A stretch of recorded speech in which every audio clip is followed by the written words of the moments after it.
In this video, I'm going to be showing you how to work an invisible join for mosaic crochet. I have a piece of mosaic crochet here, and as you can see, I've come to the last stitch in the row, and I want to join it to the beginning of the row, but then I also want to change colours. When you look at the back of the work, you can see the join here, and you can see where the colours have been added in for each join.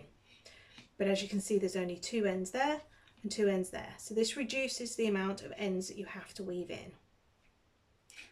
Okay, so what you do is you take your hook out of your work, but make sure that you have a nice big loop so that you don't lose your last stitch. You take your hook and you insert it through the back of the first stitch, going underneath both loops.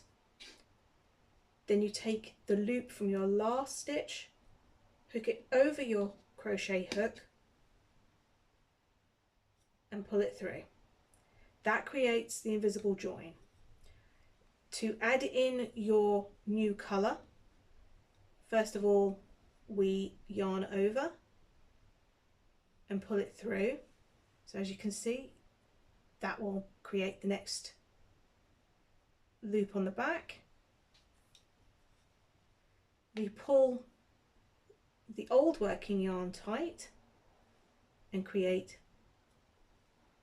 one chain, and then we start crocheting the next row. Okay, so let me show you that again.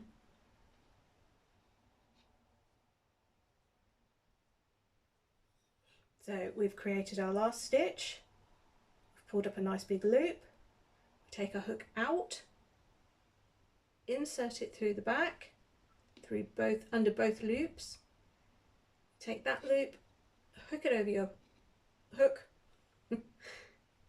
and you pull it through. Then you take the other yarn, make sure it's nice and taut, yarn over and pull it through. You take the old working yarn and pull it tight to secure. You yarn over and pull through to create a chain, and then you're ready to start your pattern on the next row.